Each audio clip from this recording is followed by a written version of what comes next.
వచ్చిందా? వైద్యుడు అనుకో, డాక్టర్ అను, ఓకేనా? నీది మ్యానుఫ్యాక్చరింగ్ డిఫెక్ట్ అనమాట. బర్త్డే కదా, శారీలో వస్తే బాగుంటది. ఎందుకు మార్చేసుకున్నా? నాకు నేను శారీలో చూడడం అంటే ఇష్టం తెలీదా? అందుకే మార్చేసా. ఓ, ఏంటి మొహం అదోలా ఉంది? నువ్వు ఫేస్బుక్ లో ఏమని కామెంట్ చేసావు? ఏం చేశానా? తల మీద ముసుగు కప్పుకు వెళ్తున్న దొంగ నాస్తికవాదులున్నారు, జాగ్రత్త. అదా విషయం. కరెక్టేగా. నీలాగా దొంగచాటుగా గుడికి వెళ్లే వాళ్ళని నేను ఎంతో మందిని చూసాను. నాకు తెలుసురా, దేవుడి మీద నమ్మకం ఉందనుకోండి, మనసు కూడా కాస్త ప్రశాంతంగా ఉంటుంది. ఆ గోవింద్ ఉన్నాడు కదా, ఆడికి దేవుడు అంటే చాలా నమ్మకం. లేకపోతే నీకు వచ్చినట్టే ఆడికి కూడా ఏ బామ్మో కల్లోకి వచ్చిండేది. ఊరేది బామ్మ కదరా, దెయ్యం. 100% నిజం చెప్తున్నా, నా మాట నమ్మండిరా. నమ్మాలా? అవునరా. ఆర్తి, మన జిత్తుగాడు ఏమంటున్నాడు తెలుసా? ఏమంటున్నాడు? వాడికి చచ్చిపోయిన వాళ్ళ నాన్న గొంతు వినిపించిందట. వీడేమో వాళ్ళ నాన్నతో డైరెక్ట్ గా చనిపోయిన మనిషితో. మాట్లాడాడు. అయ్యో, అబద్ధం కాదది, నా చెవులతో నేను విన్నాను. అసలు జరిగింది ఏంటంటే, నేను మా మావయ్యతో పాటు వాళ్ళ సొంత ఊరికి వెళ్ళాను. అక్కడ ఏం జరిగిందంటే, అక్కడ స్వామీజీ ఉన్నారు. మాట్లాడాలని చెప్పి నన్ను ఒక రూమ్ లోకి తీసుకువెళ్లారు. అక్కడ ఏముందంటే ఇలాంటి బుక్. పోరా, పని పట్లేదు ఇడికి. అక్కడ ఒక రకమైన బుక్ ఉంది, అది కూడా టేబుల్ మీద. దాని మీద చెయ్యి నేను పెట్టి చనిపోయిన మా నాన్న గురించి ఆలోచించాను. కాసేపు మా నాన్ననే తలుచుకుంటూ ఉన్నాను. తర్వాత ఉన్నట్టుండి మా నాన్న గొంతు వెనక నుంచి వినిపించింది. అమ్మ తోడు. చాలే చాలే ఆపరా బాబు, నీ నాన్న ఎవరైనా పంపించుంటాడు. నీకు నిజం చెప్పినా వెటకారంగా ఉంది. నీ నిజాలా? ఏంట్రా జిత్తు నువ్వు అనేది? నిజం హారతి, నేను మీకు ప్రూవ్ చేస్తాను. మీరు కూడా నాతో వచ్చి చూడండి, నిజం తెలుస్తుంది. నిరూపించకపోతే బట్టలు ఇప్పేసి కాలేజీలో తిరగాలి. ఒప్పుకుంటావా?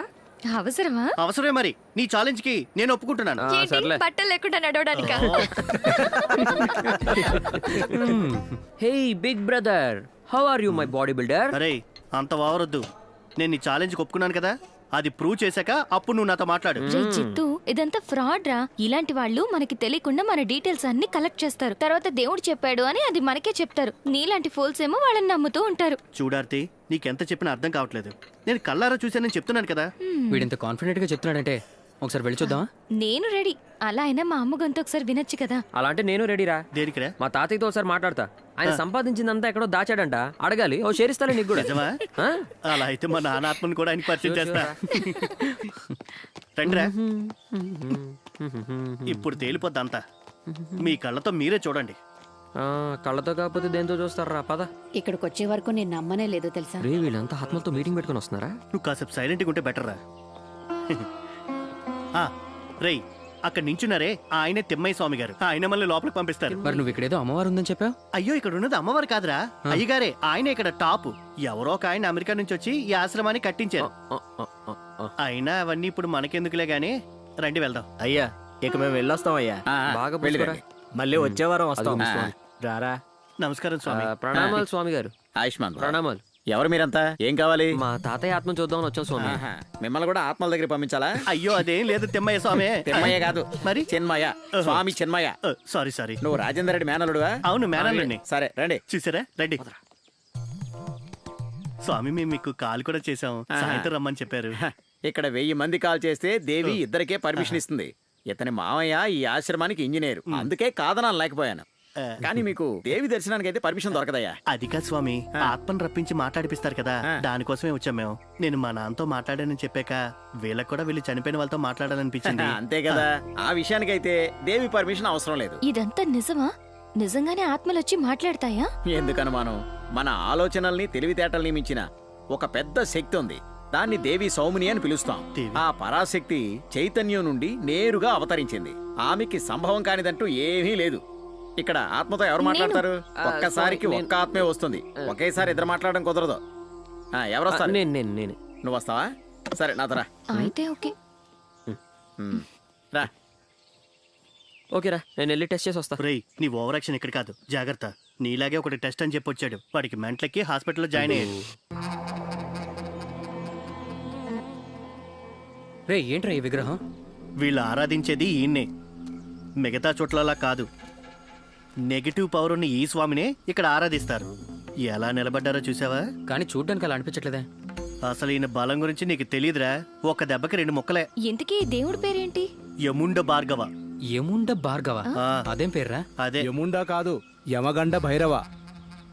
దుష్ట శక్తుల్ని అంతమొందించే భయంకర శక్తి. కానీ ఆరాధిస్తే ఏదైనా ఇస్తాడు. ఈయనకి పచ్చినెత్తురు సారాతోనే అభిషేకం. సౌమినీదేవి పిలిస్తే వెంటనే వస్తాడు ఈ భైరవుడు. ఏమైంది మీ తాతయ్య ఆత్మతో మాట్లాడావా? ఏం లేదు, అంతా ఒట్టిదే. అవునా? అంటే వీడు చెప్పిందంతా అబద్ధం అనమాట. అబద్ధం కాదురా బాబు, నేను చెప్పేది నిజంరా. అయినా వీడి సంగతి తెలుసుగా, పడుకున్న తాతయ్యని రోకలతో కొట్టాడు. అలాంటిది వీడు పిలిస్తే వాళ్ళ తాతయ్య వస్తాడే ఏంటి? ఇదిగో చూడండి, అన్ని ఆత్మలు ఎప్పుడు వస్తాయని చెప్పలేం. అయితే ఆర్తి నువ్వు వెళ్ళు, మీ అమ్మ మాట్లాడుతుందేమో ట్రై చేయ ఒకసారి. నువ్వు రామా, వెళ్దాం. ఆత్మ వస్తే బాగుంది.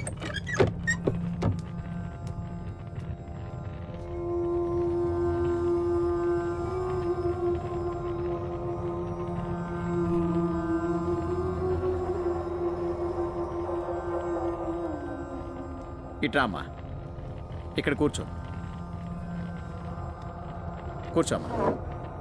ఇప్పుడు ఈ పుస్తకం మీద 2 చేతుల్ని ఇలా ఉంచి మీ అమ్మ పేరుని మనసులో తలుచుకొని తర్వాత కళ్ళు మూసుకొని ఆమెని ధ్యానం చేయి. నేను బయట ఉంటాను.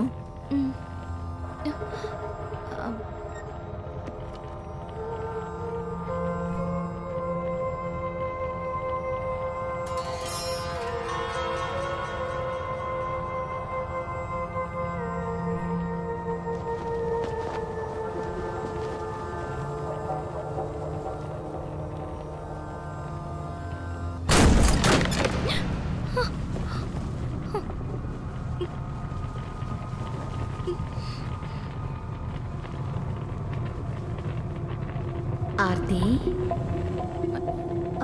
అమ్మా. అవును, మీ అమ్మనే. ఇప్పుడు నాకు చాలా సంతోషంగా ఉంది. నీ పసిమొహాన్ని కూడా చూడకుండా ఈ లోకం వదిలి వెళ్ళిపోవాల్సి వచ్చింది. నువ్వు మా అమ్మవేనా?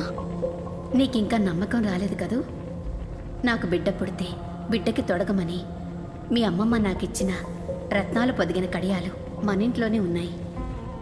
మీ నాన్న గదిలో ఉన్న నా పెట్టెలో ఒక ఎర్రటి కాగితంలో చుట్టి అందులో దాచిపెట్టాను. నువ్వే వెళ్ళి చూడు.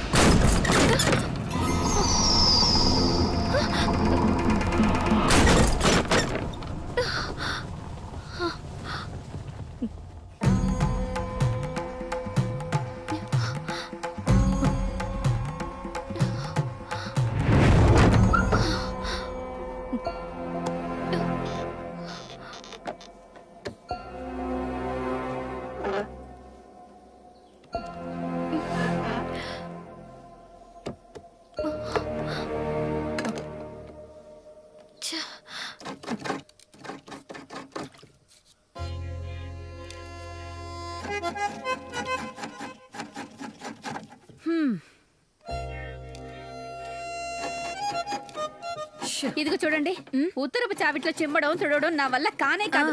అక్కడంతా ఉచ్చ కంపు. అది పిల్లో కుక్క పోసుంటుంది. వీధిలో కుక్కలన్నీ ఇక్కడే ఉంటున్నాయి కదా. సర్లే, కొంచెం నీళ్లు పోసి శుభ్రంగా కడుగు. అది పిల్లో కుక్క పోసిన ఉచ్చ కంపు కాదు, మనిషి ఉచ్చ కంపు. మనిషి పోసిందా? అవును, చావిట్లో. అది కూడా ఇతని గది ముందే. ఏయ్, అనవసరంగా మాట్లాడుకు. నువ్వు సిగ్గు లేకుండా ఎవరైనా సావిట్లో వచ్చబోతారా? అబ్బా, నీ మొహానికి అంత సిగ్గు కూడా ఏడ్చిందా? నీ గది దాటి బయటకు వస్తే బాత్రూమ్ ఉంది, అక్కడికి వెళ్ళి పోసుకోవచ్చు కదా.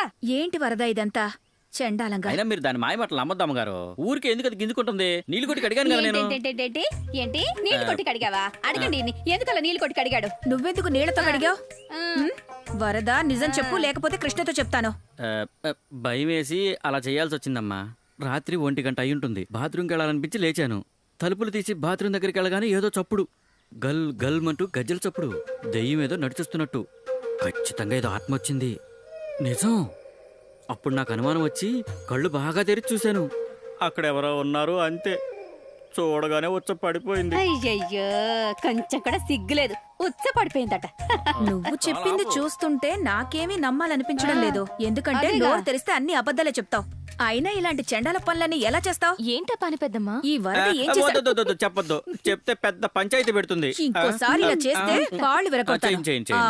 పెద్దమ్మా, నాన్న గదిలో అమ్మదొక్క పెట్టుండాలి కదా, ఏమైంది? అక్కడ ఎందుకని ఆ తూర్పు గదిలో పెట్టించాను. ఇప్పుడు నీకెందుకా పెట్టే? నాకు పనుంది.